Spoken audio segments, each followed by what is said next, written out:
जब कोई बच्चा पैदा होता है ना, उसके सामने सबसे पहली नज़र पड़ती है उसकी अपनी माँ पर। और पहली बार उसकी माँ उसे दूध पिलाती है तो उसे समझ में आ जाता है कि उसे इस दुनिया में लाने वाली उसकी माँ है। यानी फर्स्ट गॉड इज मदर। उसके लिए पहले भगवान उसकी माँ होती है। कुछ देर बाद उसका बाप यानी कि पिताजी आते हैं तो उसे समझ में आ जाता है कि जो व्यक्ति है ना, इस दुनिया में उसे लाने के लिए इसका बहुत बड़ा योगदान है। तो दूसरा भगवान होता है उसका फादर। कुछ ही दिन 2-3-4 दिन बाद अचानक से उस बच्चे की तबीयत खराब होती है और ऐसा लगता है शायद डेथ हो जाएगी इसकी, क्योंकि बहुत कमज़ोर बच्चे हैं। तब एक इंसान की और एंट्री होती है, वाइट कोट पहने हुए, गले में कुछ लटकाए हुए, हाथ में ग्लव्स और इंजेक्शन साथ लिए हुए उस इंसान की एंट्री होती है और वह इंजेक्शन एंटर करता है बच्चे की बॉडी में। कुछ देर बाद बोलता है कि आपका बच्चा ठीक है। तब तीसरी चीज़ समझ में आती है, जो तीसरा भगवान है उसके लिए वो है डॉक्टर। यानी बचपन में ही हमें 3 गॉड मिल जाते हैं, माँ, बाप और डॉक्टर। फिर धीरे धीरे हम थोड़ा बड़े होते हैं, 6 महीने 1 साल के होते हैं, एब्जॉर्ब करते हैं समाज को, तो पता चलता है जो माता जी हैं ना, वो बहुत ज़्यादा पूजा पाठ करते हैं पिताजी की अपेक्षा।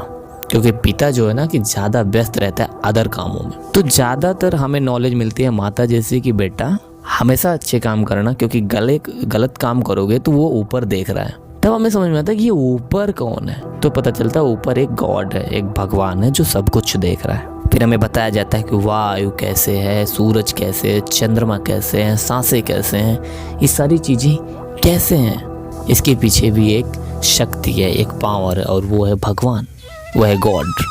क्योंकि हमें कुछ भी ज्ञात नहीं इनके बारे में। तो वायु है तो वायु देवता, सूरज है तो सूरज देवता, जल है तो जल देवता, चंद्रमा देवता। वो तो बाद में पता चलता है कि यार वैज्ञानिकों ने तो अंतरिक्ष छान डाला है, नहीं सॉरी, वैज्ञानिकों ने तो चंद्रमा पे भी कदम रखा है।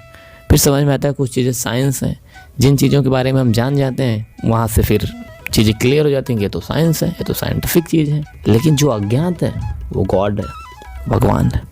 यहाँ तक चीज़ें ठीक होती हैं, क्योंकि हमें कुछ नहीं पता होता, हम काल्पनिक रूप से मान लेते हैं कि ये गॉड है, वायु गॉड है, सूरज देवता है। प्रॉब्लम तब आती है जब हमें ग्रंथ मिलते हैं, महाकाव्य मिलते हैं, और उसमें मौजूद कैरेक्टर को हम अपना आदर्श मान लेते हैं और उस बेस पे अपना एक अलग भगवान की स्थापना करते हैं। तो नेक्स्ट जो हमें भगवान ज्ञात होते हैं वो होता है कैरेक्टर, चरित्र, और एक आदर्श चरित्र।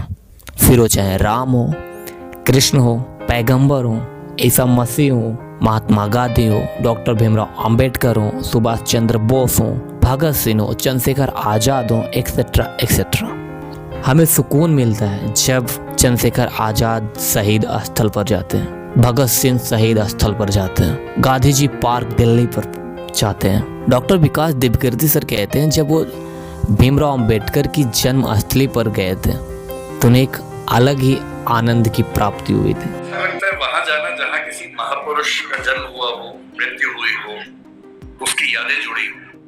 अभी लेटेस्ट में आप ध्रुव राठी का ब्लॉग देख लो। साउथ अफ्रीका में वो गांधी जी के उस मकान में है जहाँ वो रहते थे। उसने पूरा ब्लॉग बनाया उस पर। कहता है कमाल का आनंद आता है कि गांधी जी यहाँ बैठकर लिखते थे, यहाँ पढ़ते थे, ये करते थे, वो करते थे। क्यों नहीं अच्छा लगेगा। तो जिन्हें हम आदर्श के रूप में मानते हैं, उनकी जन्मस्थली, उनके द्वारा किए गए कुछ कार्य कहीं स्पेशल स्थल पर वहाँ जाना एक सुकून देता है, एक अच्छा माहौल क्रिएट करता है। तो फिर क्यों ना हो मंदिर। पाखंड या ढोंग उसे कहते हैं जब आप उसके चक्कर में पड़ते हो, जैसे कि आजकल पहले से ऑलरेडी समाज में हो रहे हैं। अगर आप ओबीसी कैटेगरी के हो तो आप अपने से नीचे जातियों के साथ कैसा व्यवहार करते हो, आप अपनी दृष्टियाँ देख सकते हो। आप अपनी निगाहों को खुद बेहतर बनाओ, समाज अपने आप बेहतर बनेगा। अरे यार ज्ञान ज्यादा देने लगे भाई। कहने का मतलब सिर्फ इतना है कि जो एक आदर्श कैरेक्टर, एक चरित्रवान कैरेक्टर व्यक्ति ही भगवान है, जो कि आज के समाज में मिलना थोड़ा असंभव सा लगता है। कभी कभी तो साला मुझको लगता है कि मैं ही